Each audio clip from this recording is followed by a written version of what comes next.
W przypadku emerytury wynosi 75% minimalnej emerytury, a więc wynosi 1413 zł 46 groszy, kurwa.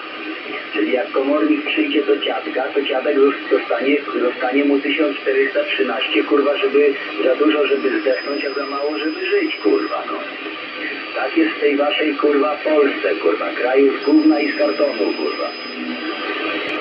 W kraju z gówna i z dykty, kurwa, rozumiesz to? I mam nadzieję, że go już niedługo nie będzie, bo to jest państwo sezonowe, kurwa.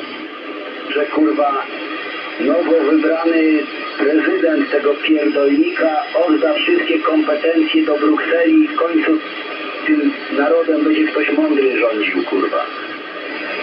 Nie, kurwa, nie potraficie sobą rządzić, tak jak Bismarck powiedział o was, kurwa.